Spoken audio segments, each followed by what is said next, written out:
Mr. KO. And we are live. We are live. Hello, everyone. Welcome to Intersections. Before I forget, like I seem to do these last couple episodes, let us know where you're tuning in from. Ask your questions, participate in the conversation, so that way we can keep this community active and rocking and rolling. John, how are you, my friend? I'm doing well, thanks. I'm heading off to Norway in a couple of weeks.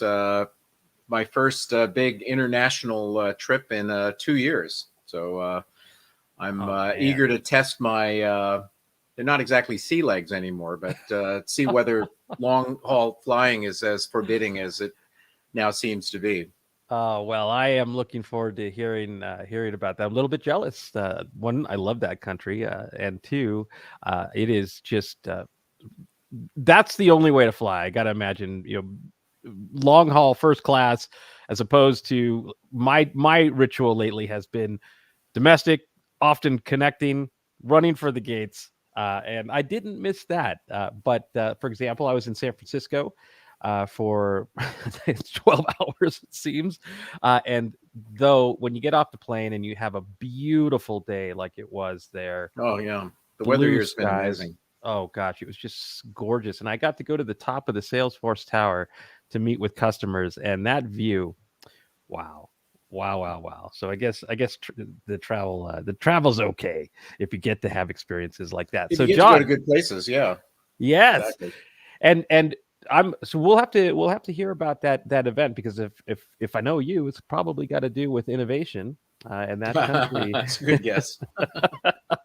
That's that I used to advise the government program there on their startup council, and so twice a year I would come in and meet with 35 companies in each visit, advise 35 as best as I could. Indeed. And gosh, I just those were some really wonderful times. So, John, we've got a fantastic guest who's backstage already. So I'll kick us off into the official greeting and welcome him.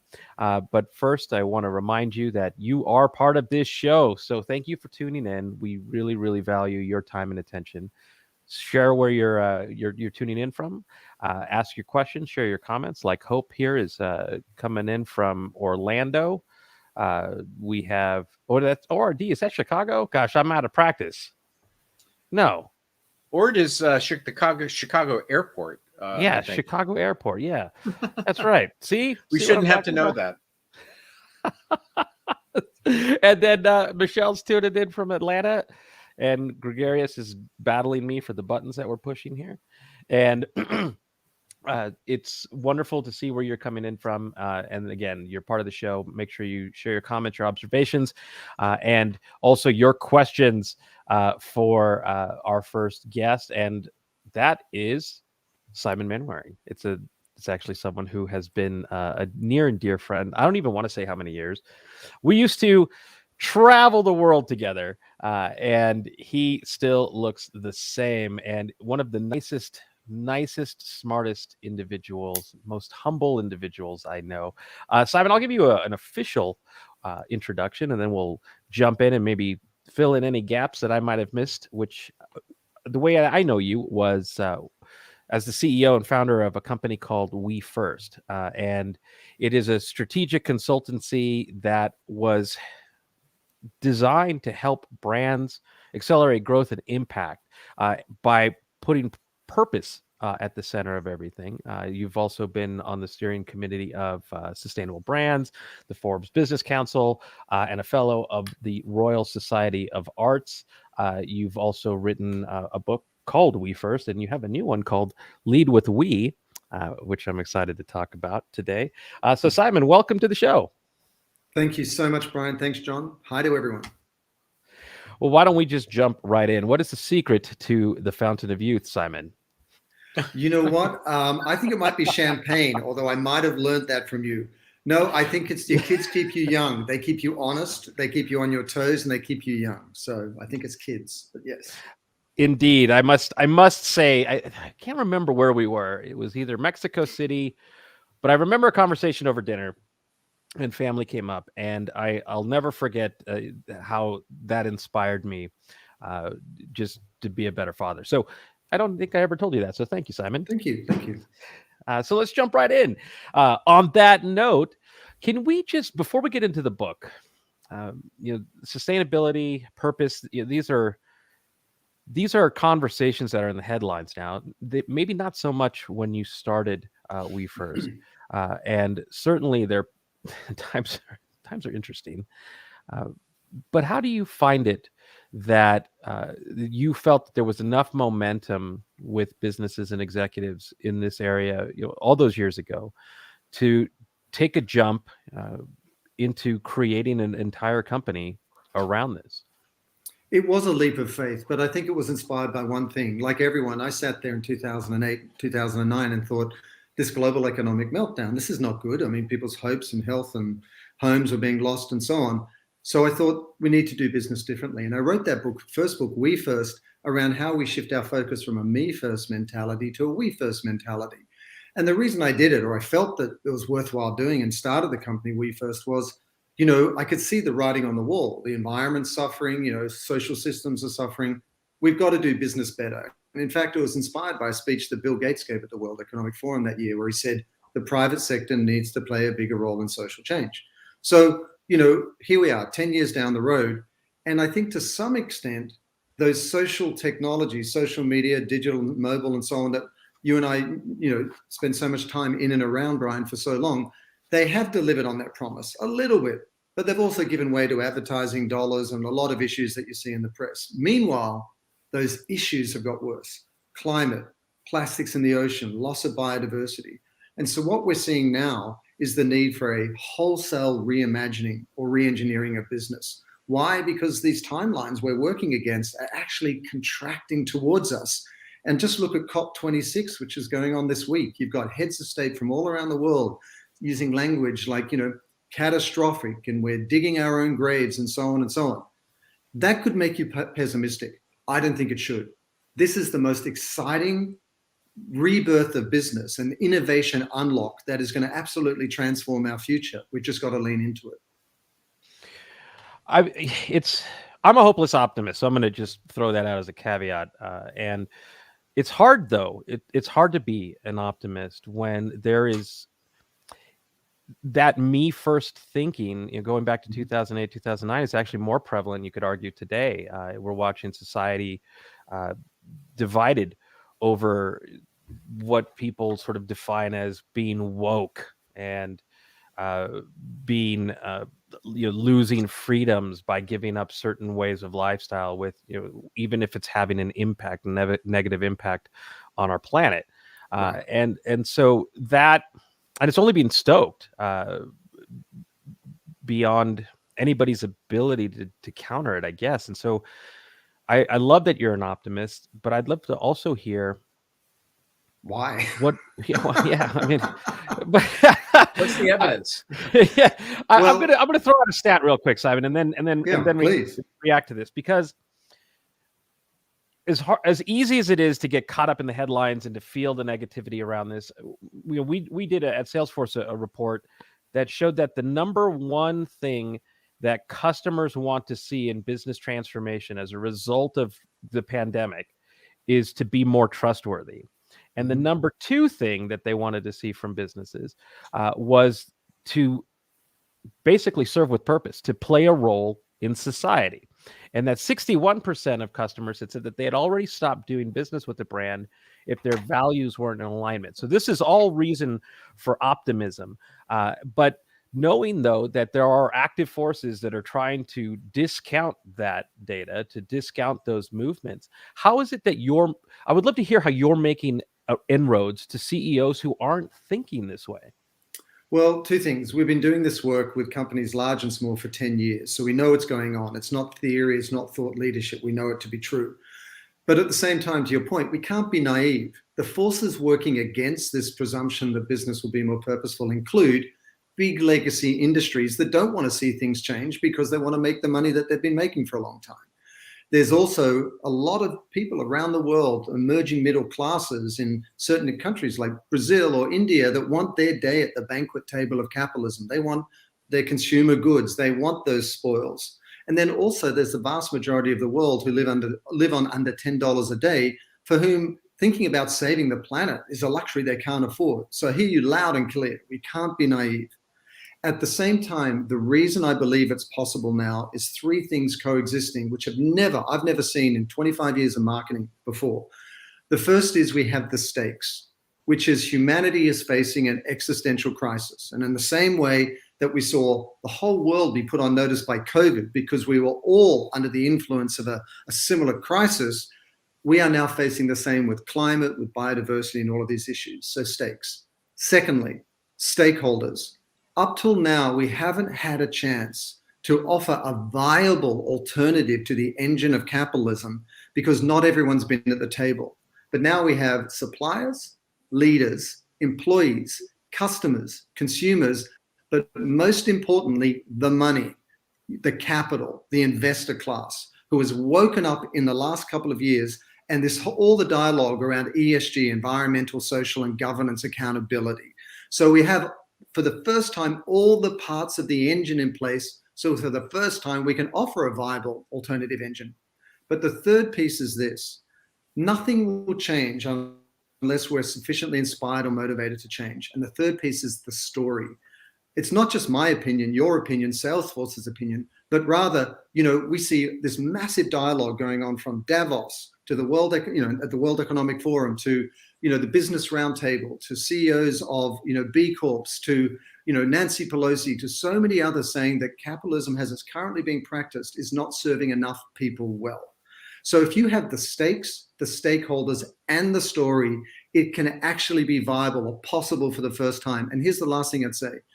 How do we convince those companies who are just set in their ways or sitting on the sidelines or cynical, have a healthy cynicism as to whether this is possible or not? It's not just that we need to save the future, but rather increasingly, as to the data you shared, the number of people that want to buy from, invest in, or work for companies doing good is increasing.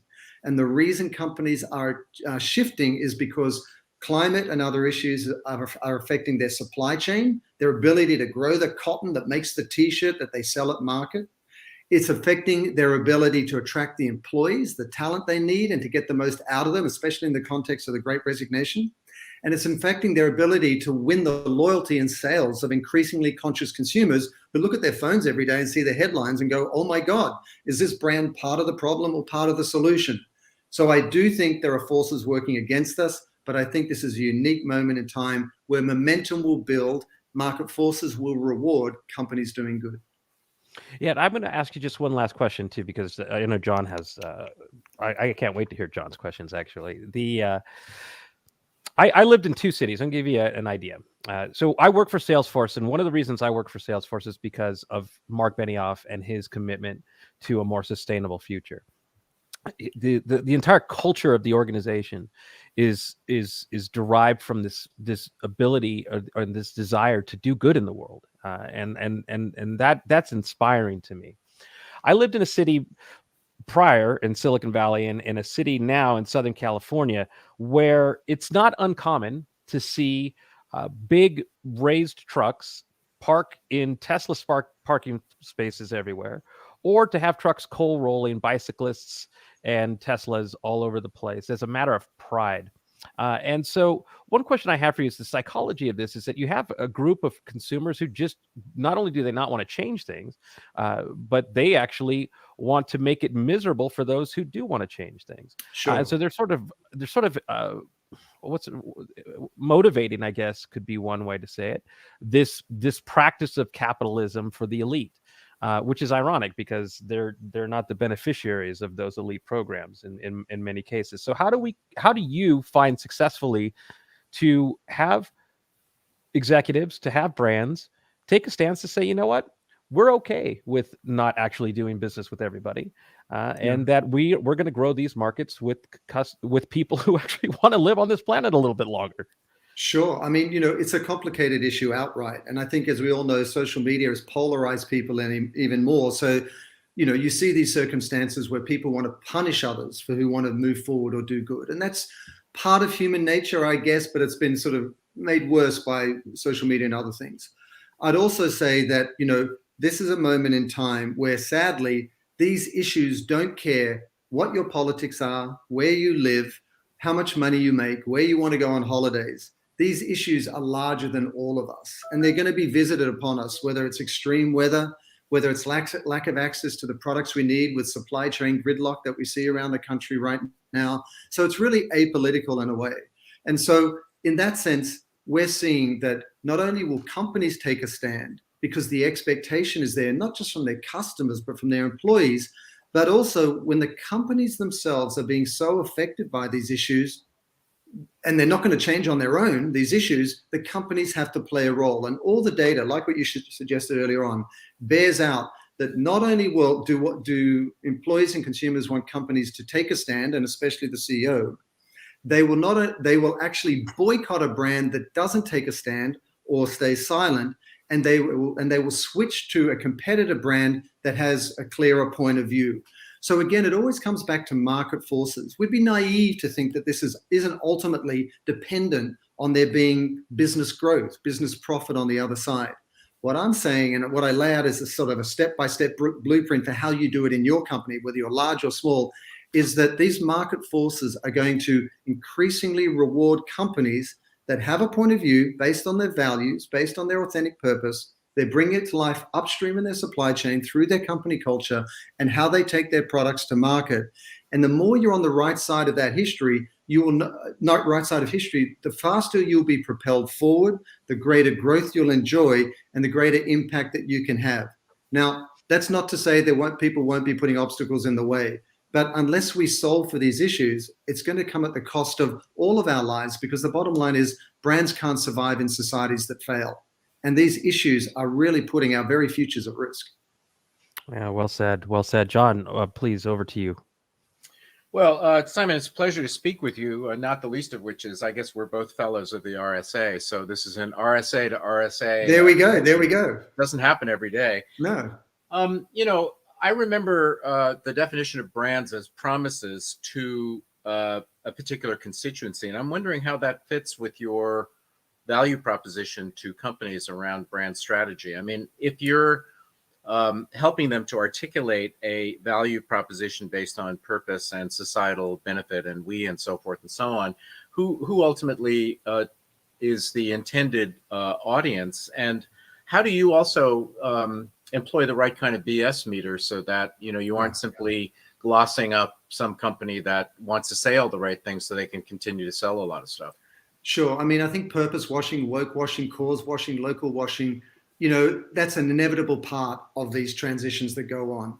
But you're seeing companies get called out for this, whether it's through the lens of like Wells Fargo and the fraudulent account scandal, or the VW admission scandal, or whether it's like employees at Amazon or Google or Facebook challenging their leadership. Even last week at McKinsey, challenging their leadership over what clients they have and so on and so on. So it's course correcting in a way, because all stakeholders or all individuals with all the hats they wear in life are now on point. They're all like, wow, what is this company saying and what is it doing? And so increasingly, you're seeing companies hold themselves accountable through the lens of, are they B Corp certified? Are they committed towards the sustainable development goals? What are their environmental, social, or governance metrics? And so what we're seeing at a leadership level is that companies need to do several things. They need to de-risk their reputation by showing up meaningfully. They need to fortify or strengthen their internal culture, especially during COVID, as we all know. And they need to inspire all of their customers or employees to really be effective advocates for the brand by telling them about the role they're going to play in the world, and to do that transparently and accountably. Now, it doesn't mean that companies won't just pay lip service to it and so on. But I think all these different stakeholders, from the media to consumers to employees and now investors, have made it their sport to expose companies that are doing it disingenuously. So it sounds like the way you engage with clients goes way beyond designing campaigns. I mean, it really is about getting into the organizational DNA and influencing senior leadership and building new kinds of capabilities. Yeah, I mean, We First is a strategic consultancy that defines the foundational purpose for a company that informs all aspects of the company, upstream with all its suppliers, with its culture, and we roll it out to companies with 20 employees through to 100,000 employees. And then we do the communication piece specific to their purpose. We don't do the ads and so on, but I do want to draw a distinction here. often we hear the question, well, how much do we put to our purpose and how much do we put to our profit, as if there's this sort of false separation between them. But the whole point is that these are now two sides of the same coin. And in practice, here's what it looks like. Sometimes with some content or some advertising on some channels, you lead with your product and benefit and features. Of course you do. But then you can point back to your purpose that informed that product and those features. At other times, a manifesto, you may lead with your with your purpose outright and then point to the products. They're two sides of the same coin.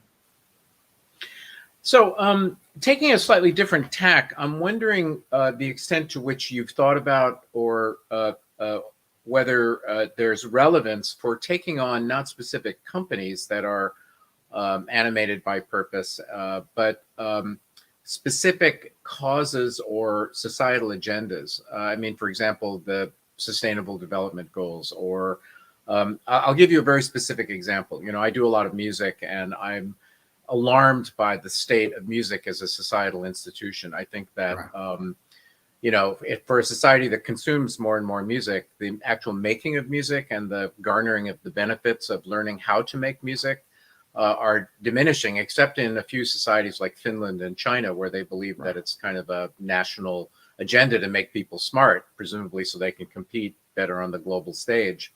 And, this has far-reaching implications in terms of pedagogy, in terms of harnessing digital technology, in terms of performance opportunities, in terms of the economics around a career.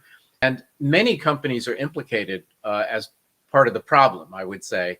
But nobody has taken up the stewardship of music as a, hey, we've all gotten a lot from music as a societal institution. Now it needs a lot of help. And it would seem like, this is maybe a little bit abstract or, kind of far afield, but having your kind of expertise to really think through the problem set from the inside, turning the problem inside out. So it isn't, it's no longer about serving specific companies, but actually serving a cause that encompasses many companies, leaving aside the question of the economic model, would be interesting. So I wonder what you think about that. It's interesting. Sadly, there's no shortage of issues that we need solving for. Everything's breaking down in different ways, connection to music being one of them.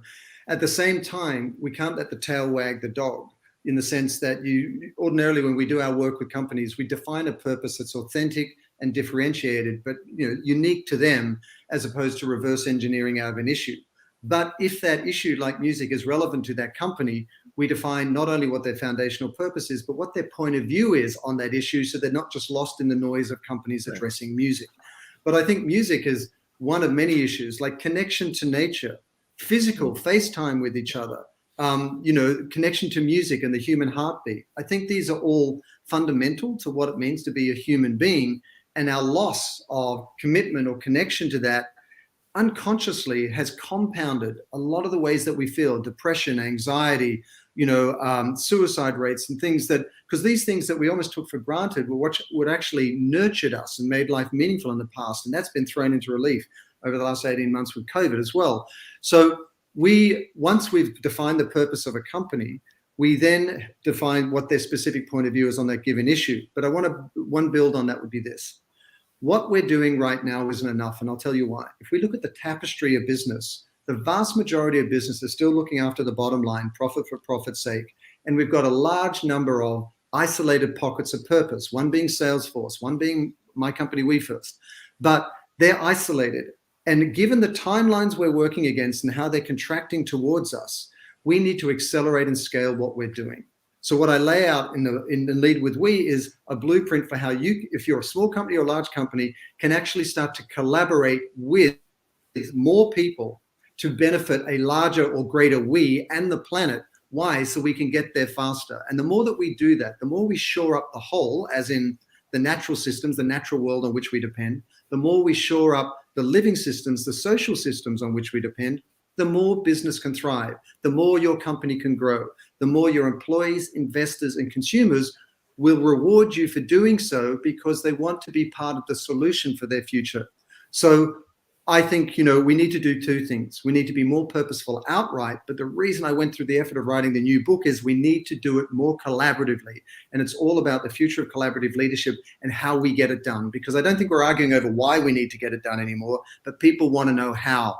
And so I took all the work we've done over the last 10 years with all these different clients, from Tom's to Timberland to SAP through to startups, private equity and venture-backed startups, packed it all in there and said, here's a roadmap you can follow.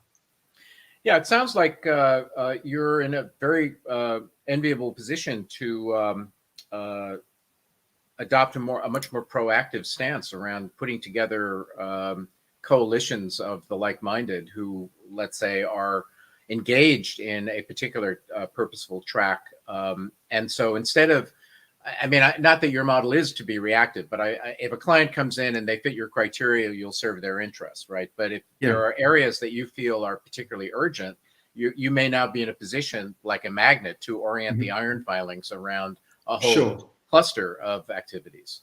Well, I think there's two parts to answer that. Every company is on the hook for certain table stakes, which is just their social license to operate, their ability to stay relevant in the marketplace. It used to just be sustainability, but now it's sustainability or ESG, it's D&I, as in diversity and inclusion, and it's fair and living wage, which is in fact, according to Just Capital's research, the number one most important issue to consumers, to American citizens. You've got to deliver on all those three. But then above and beyond that, you should speak to issues that are relevant and specific to your brand. Because one of the challenges we've found, especially in the last 18 months, is all the clients that we work with are going, wait a second, what do we address? The climate, the Black Lives Matter movement, COVID, there's so many issues. The great buffet. Exactly. And so do the baseline of those three, table stakes, then choose those issues. And I'll give you one concrete example. Many companies, to their credit, made PPE equipment at the beginning of COVID, GM and others. But at the same time, Harry's Razors, which is a razor subscription service, they went out there and said, our audience are young men. There's a high incidence of suicide rate in young men, and even more so during COVID. So we're going to work with Crisis Text Line and provide mental health support for young men during that time. It was relevant, specific, meaningful, and just doubled down on who they were as a brand. So that's what I mean about choosing not only the issue, but how you show up to be in alignment with your stated purpose. Mm-hmm. Well, this is a conversation that could clearly go on for another hour. We're now at the top of the hour, so I'm going to turn you back to Brian, but thank you very much. Simon, thank you. Thank you for being on the show, but also thank you for the work that you're doing.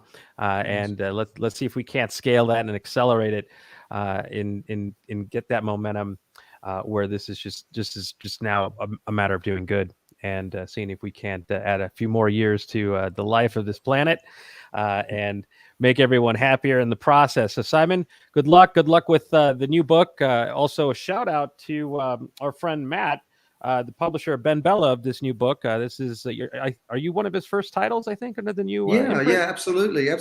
Matt has been a wonderful sort of friend and supporter for, I know, both you and I. And I want to say one thing.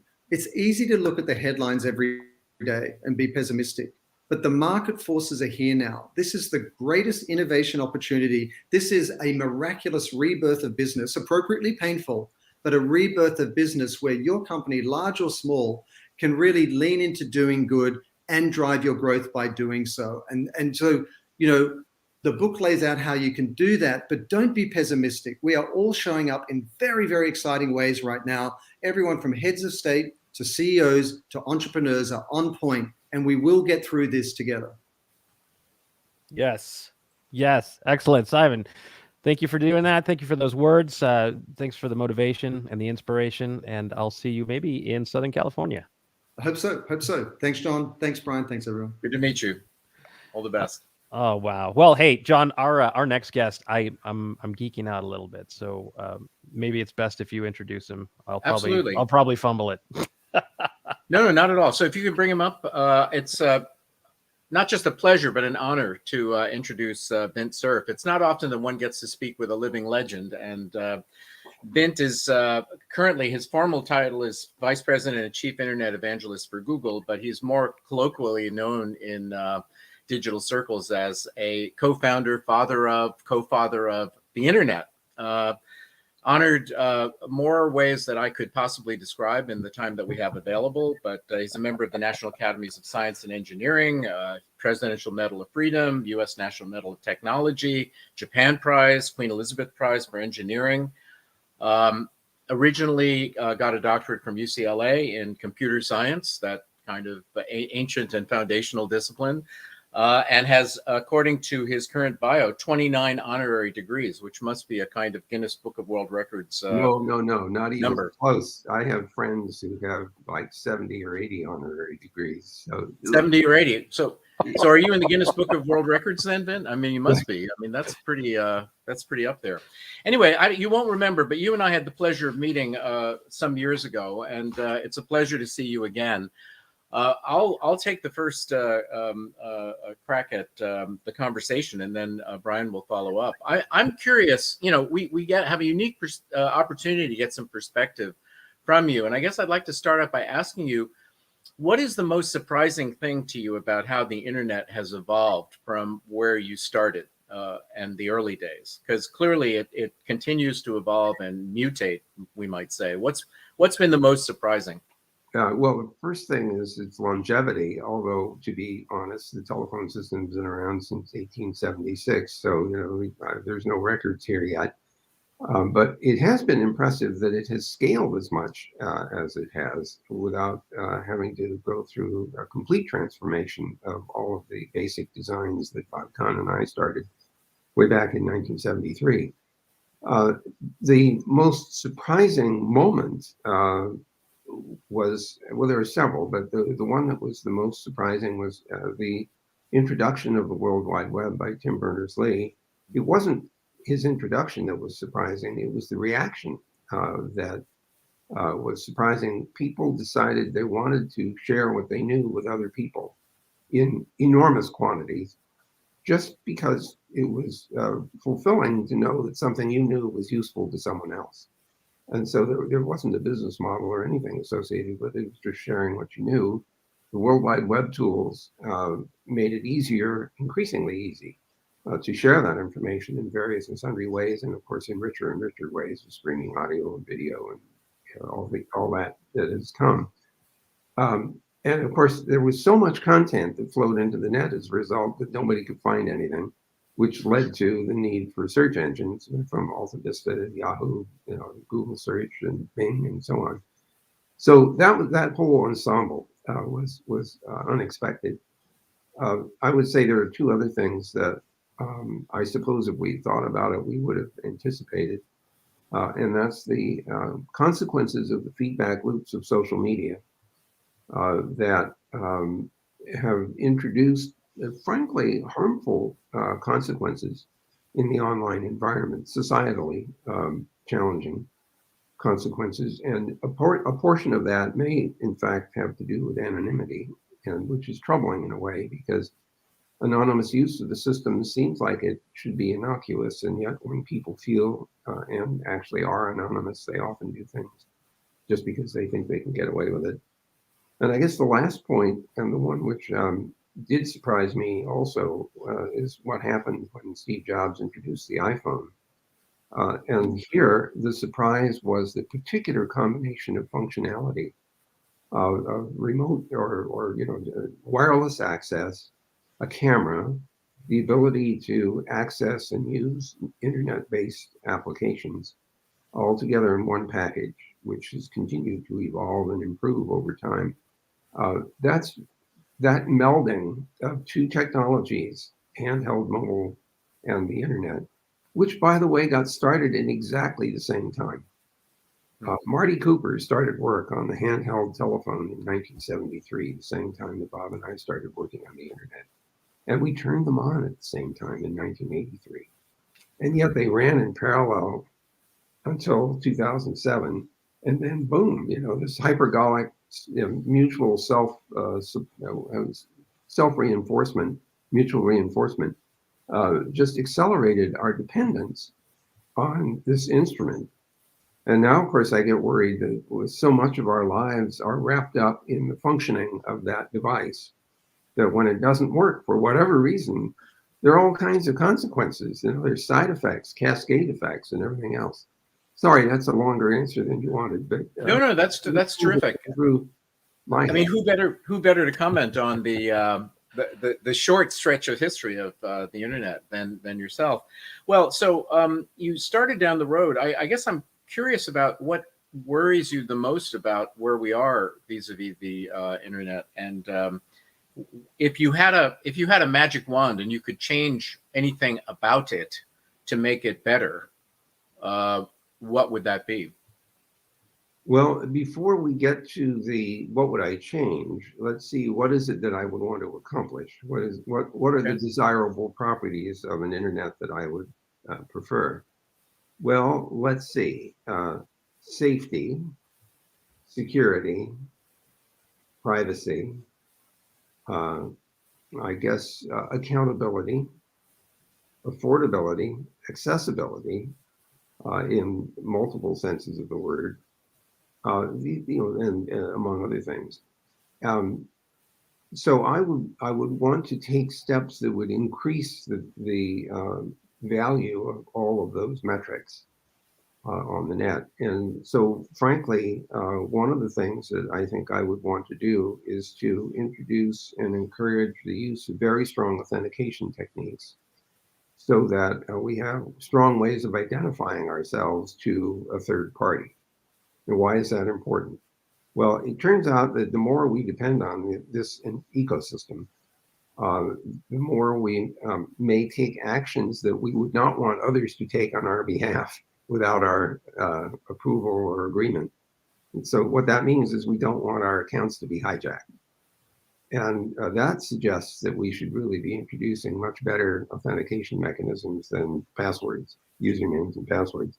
And of course, we have got that now. Two-factor authentication is an example, but ease of use is still an issue. I mean, it involves getting a physical token and sticking it into your computer. And what if you have 300 accounts? Do you have 300 of these little devices? Which ones do you use? Now, it doesn't scale. So we need strong authentication to protect people from others taking over their accounts and taking actions without their agreement. That's one thing. The other thing, I think, in order to cope with the harmful behaviors that we see emerging in this platform, we are going to have to find ways of introducing accountability into the system. That means tracking people down who are doing harmful things, and it means cooperation across international borders because the perpetrators can be in one jurisdiction and the victims in another. So that is not just technology. That now is sort of agreements, what the Secretary General of the UN calls digital cooperation. I think we need more of that in order to make this, let me say, a more disciplined environment than it is today. Well, that is a particular challenge these days when we see moves to balkanization in a way. I mean, China, establishing its, great firewall, and now the former Soviet Union actively pursuing all kinds of cyber initiatives, not to anyone else's benefit, but their own. So accountability, it seems, is now dithering into the realm of diplomacy and national security and other considerations that are somewhat challenging to navigate. They are indeed. And some of them, of course, depend a great deal on what motivation can be applied to getting nations to cooperate as opposed to draw fences around themselves. And when, the other thing which is very harmful here, there's a term data sovereignty which gets used, and it often is interpreted as I will draw a boundary around my national or geopolitical border, and then I will control everything that's inside. I will block access to what's inside if I choose to do so. And of course, the architecture of the internet absolutely permits that. There's nothing about it that inhibits these kinds of tactics. The problem is that the more you fraction and fragment the network, the less useful it becomes. One of the primary original design objectives was that anything that needed to talk to something could reach it. Anything can talk to anything. Of course, we chose to do that because we didn't know what it was that was going to need to talk to what. And so we said, let's not make any assumptions about that. Of course, now we have the problem that since something can talk to anything, anything is a target. And so you have malware attacks and you have a variety of other harmful behaviors. So now we need to be able to introduce authentication so that if somebody says, hi, I want to talk to you, you need to be able to say, well, who the heck are you? And please let me decide whether or not we're going to communicate. And that requires standardization, commonality, and a lot of agreements. My understanding from what I know, the technology is there, or at least versions of the technology are there to enable the kind of authentication that you're talking about, but the usability and the kind of protocols or the standardization around the use of those technologies is not in sight. Well, yeah, it's. I think you're mostly right. I think there's still plenty of room for innovative standardization and development of new functionality. But there are means of strongly authenticating parties. Here's the problem, though. Imagine that you're running a business where you need to know who the other party is because you have information about that party and you don't want to share it with anybody except that party, like financial accounts and things like that. Well, you can imagine having a procedure to strongly authenticate that party, using public key crypto and things of that kind. And it might involve an initial introduction where you might have to actually show up somewhere in order to establish your bona fides and then be able to authenticate that remotely from then on. The problem is that if you want to operate a business or some other service and you don't know who the parties are going to be who are coming and knocking on the door, you have to at least let them in far enough so that you can ask them, who are you, or do you want to authenticate or something? Well, that leads to the potential for denial of service attacks or potential malware attacks. And yet you can't know ahead of time 7.5 billion people. So the cases where the whitelisting, where in the sense that you know who the parties are and can authenticate them, works well after you've established a relationship. Right. It's the question, how do I establish the relationship in the first place in order to make use of that strong authentication mechanism? That still is, in my opinion anyway, largely unsolved, absent having a side channel, not in the snooping sense of the word, but a side interaction to establish bona fides. Yeah. If you look in India, for example, the Aadhaar mechanism was intended to identify the citizens of the country so that they could then benefit from government services if the government didn't know who they were. And so this authentication was very important for purposes of receiving government assistance that would otherwise not have been rendered. Right. But the opportunity for fraud and also the opportunity for all kinds of false flag operations and so on, requires what you're talking about, which is that. Yes, the implication of the false flag, of course, is attribution. And the last thing in the world you would want is to misattribute a particularly harmful attack and then respond in some way, whether it's kinetically or cryptographically or in some digital way, and land on the wrong party. The worst case I can think of is the one where the general public has tens of millions of these programmable devices, laptops, desktops, pads, IoT devices, and they all get infected, and they launch a denial of service attack. And the target turns out to have the capability to launch back and, for example, erase everything on their disks and pads and everything else. Well, these innocent people who didn't know their machines were infected suddenly lose everything. And that information might have been key to some very important process that keeps our social and economic fabric going. And so a response, an inappropriate response, could be devastatingly harmful, much worse than shooting yourself in the foot. And we just saw an example of an unexpected cascade effect when the Colonial Pipeline attack occurred. The ransomware attack caused them to shut down their operation. And the cascade effect was that people ran out of gas and all kinds of things didn't work for quite a while, several days. And that was an alarming example of cascade effect, which now leads me to one other observation, which is that the more dependent we are on these technologies, then the worse off we are when they don't work. So figuring out how to make our society less vulnerable to loss of functionality, while at the same time harvesting all the benefits and power of these technologies is today's conundrum. Harkening back to this notion of global collaboration, what incentives or motivating influences could we think of to get China, Russia, other people who are, in a sense, opting out of civil behavior in the internet space to become more cooperative and collaborative, and look at it as a us versus all of us versus them? Yeah, I mean, is there any way we can modify those types of behaviors, or are we kind of on uncharted territory? Well, I hope that we're not necessarily on a total collision course. Look, anytime you see behaviors that you think are societally wrong, the first question you have to ask is, what's motivating that? For example, why does Russia tolerate the misbehavior of people who are launching ransomware attacks or denial of service attacks or other kinds of things? Why does the Chinese government, tolerate this? Why don't they do something about it?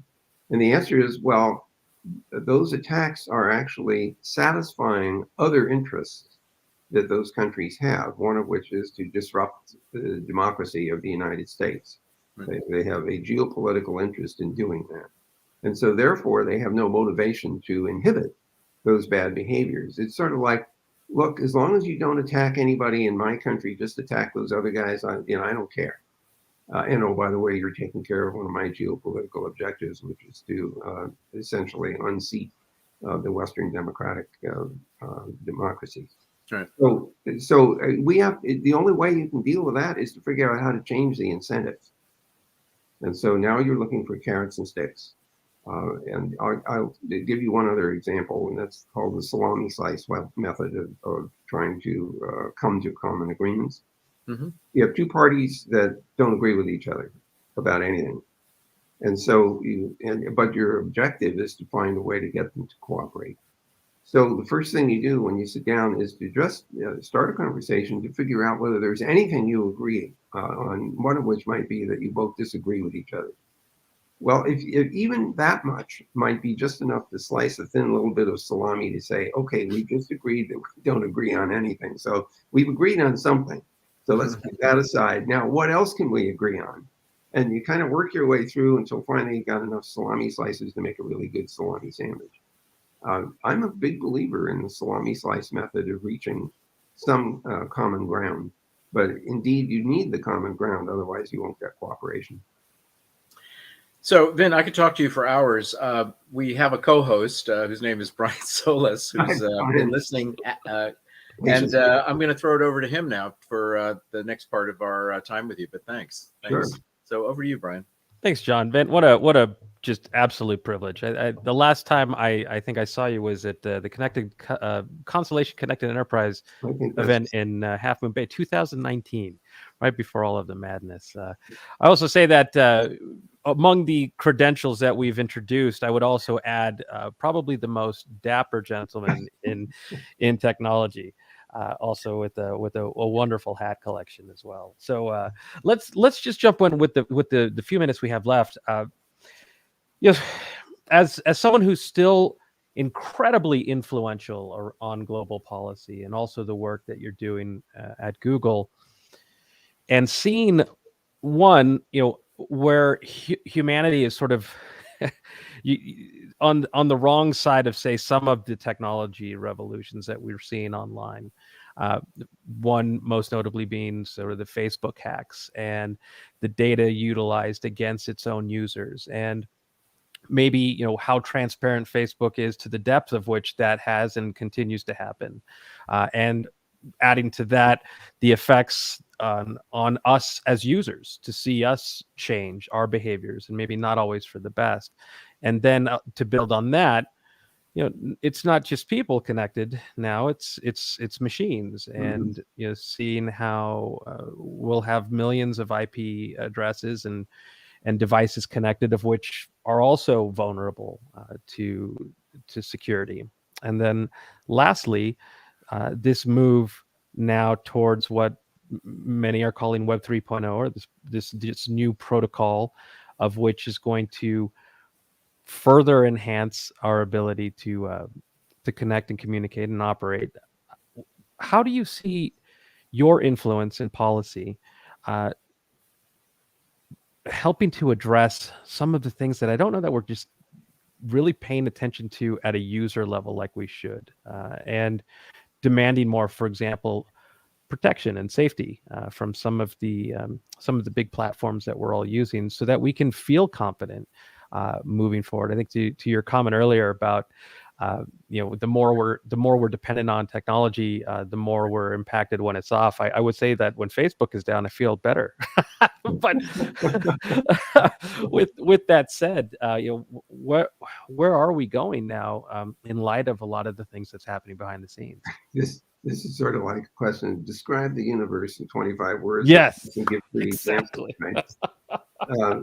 Look, first of all, you asked a multi-layered question because a lot of the problems arise at different layers in the architecture of the system. There are a menagerie of players in this, including people like you and me as individuals, as well as our companies and government agencies and NGOs and so on. There's just a massive number of different parties with different interests in this architecture and in this system. So in order to deal with this and to make it a more constructive environment, we're going to have to find ways of placing guardrails where they're needed. I only see 3 strategic mechanisms for dealing with this. One of them is to introduce technology that somehow inhibits the bad behaviors. But we know that that's, we can detect malware and reject it. We can respond to denial of service attacks. We can increase the level of authentication, powerful authentication, to avoid falsely giving access to someone who shouldn't have access to pieces of information or control. So we have some technological ways of dealing with this, but they're absolutely not perfect. Mm-hmm. So then the next thing we could say is, well, look, if we catch you doing this, there will be consequences. It's sort of like cars and seatbelts. If you make a car that doesn't have a seatbelt, we won't let you sell it in the U.S. Or if we catch you driving and you're not wearing your seatbelt, there'll be consequences. And that's a post hoc enforcement to say if we catch you, which of course you won't always succeed at, then there will be consequences, and you have to make good on that promise. And then the third thing you can do is to say, don't do that, it's wrong. And that sounds weak, but I remind you that the weakest force in the universe is gravity. And yet, when you have a large mass, gravity holds the planets in orbit around the sun. So if a large social mass of people adopt certain norms, then that mass will, in effect, act as guardrails for the behaviors of others. And again, none of these being perfect, but a combination of those things may help us move towards a society in which these technologies are more beneficial than they are harmful. Will we ever get rid of all the harm? Probably not. It hasn't succeeded in the history of mankind. But we can at least do things to mitigate the harmful things and to accentuate those things that are constructive. But it's going to require a lot of cooperation among individuals, organizations, and nation states to achieve that happy outcome. Yeah, this is one of the reasons why I have great faith in your ability to influence policy, hopefully in ways that protect us beyond our ability to know our risks, to be honest. I think there's this great, because we're moving so quickly, and this need for instant gratification that we see on so many of these platforms, we're sort of being conditioned to sort of think against our own interests, at least for the short term. But with that said, and I have time for one more question, and that is, I'd love to hear your thoughts on, an ideal future of what Facebook captured the headlines, as we all know, in the last week with its change to Meta and its investment in the metaverse, which is a pretty big footprint in moving in this direction. So how do you see our move to sort of this virtual space, and what are some of the things that governments and, say, stakeholders need to consider as we move to the metaverse? Well, I don't know for sure that we will move to the metaverse. That's an open question in my mind. And exactly what does it mean? Well, it depends on what it is that what we implement. The thing that I worry about is that we might prefer this virtual space to the real one for some reason, and that's not realistic because we exist in the real world. The metaverse is a virtual one, and yet we live in the real world. We have to eat and sleep and keep our bodies healthy, and that's not a meta thing at all. That's a real thing. So I think my big worry here would be that people become literally addicted to this fictitious world and somehow forget about the real one. And I don't think that would bode well for humanity, even though we have recognized that humans enjoy being entertained, and that I don't object to at all. I'm not arguing against that. But I do worry about uh, assigning too much value to a virtual environment when the real one is the one that's the important one, especially considering things like global warming and other things that we know are happening. You got me thinking. I wish we had more time about some of the signs of which sort of validate your concerns. Which, if we look at, I did research for a global beauty brand on the effects of Instagram and TikTok and Snapchat on a woman's definition of beauty and self-esteem. And also one of the interesting findings was that they were, as you mentioned, placing reality on Instagram and Snapchat and not and TikTok ahead of their own reality in the real world. And that changed their values, that changed so much of life itself for them. Well, what I realize we're out of time, but let me just suggest to you that one area where all of us could have spent more time, energy, and focus is bringing in anthropologists, psychologists, sociologists, and neurologists to understand human behavior better in the context of these online environments and the use of digital tools, so that we could avoid some of the side effects that we're starting to observe now. I think we did not focus enough on these, what often are called soft sciences, in order to understand the effect on humanity and on our social system, our social fabric of these technologies and their applications. And I think it's time for us to start investing in that. Yeah, there's already symptoms. Like, for instance, in Japan, there's this phenomenon of the hikikomori, the young people who basically are not leaving their apartments or their homes. They're hermits and they're playing in the digital domain. So what we are saying we're concerned about is already happening in places around the world. So and we tend to look at these, as I agree with you, Vint, as technological issues when in fact they're human issues, and we're very lacking in the human intelligence to kind of figure them out. This is why we still read and enjoy Shakespeare 400 years after his death, because he writes about human motivation and it still speaks to us. Mm-hmm. Absolutely. Amen. Well, thank you very much. That last comment was spot on. I 100% agree, and I hope our paths crossed again in the near future. And thank you for all the work you're doing. Well, thanks so much, Brian. Thanks so much. Good to see you on the net. See you on the net, indeed. Okay. Cheers. That's the deal. Cheers. Woo. Well, hard speed. What a rich conversation. Oh, absolutely. Conversations plural. I was just it's one of the reasons why I became a digital anthropologist. When I wanted to study the effects of technology on people, society, cultures, norms, values, I even in the 90s when I was studying it, I still didn't. It wasn't until the rise of disinformation in 2015 and 2014, setting the stage for the Brexit and the U.S. The U.S. elections, that I started to really aim my research on like that Instagram and TikTok, studying the effects on us from a negative standpoint in order to figure out what to do about it. And still that demand for that work is it's largely sort of unregarded, maybe is a good way to put it, but just so inspiring. And then lastly, on Simon Manwaring's conversation on Lead with We, ironically, I got an email alert with the headline of 9 cities that could be underwater by 2030, and just his words about that we have to do something now, and that it could be good capitalism if we do it now. So just a very inspiring hour. I couldn't think of a better way to do it, John. How lucky are we? We're very, very lucky. All right, everybody. Well, that brings us to the conclusion of another incredible episode at Intersections University, where we learned Metaversity. Yeah, I just realized we jumped in so quickly. I didn't even do the formal introduction to the show and ourselves, but we'll have to pick. Gave our guests some more time, extra time. So that's indeed. So we'll see you next Thursday. John, I might have to talk to you about that. I might be on a plane. I'm trying to change it, but we'll see. We'll see you next Thursday, 10:30 a.m. Pacific. Go to intersectionslive.com to watch this show, watch previous episodes. Please do share with all of your friends.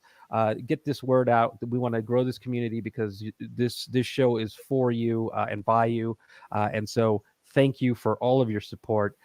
Do tune in every week. And then also you'll see on intersectionslive.com the ability to subscribe to our impending newsletter that we've been threatening for a year. And we will see you soon.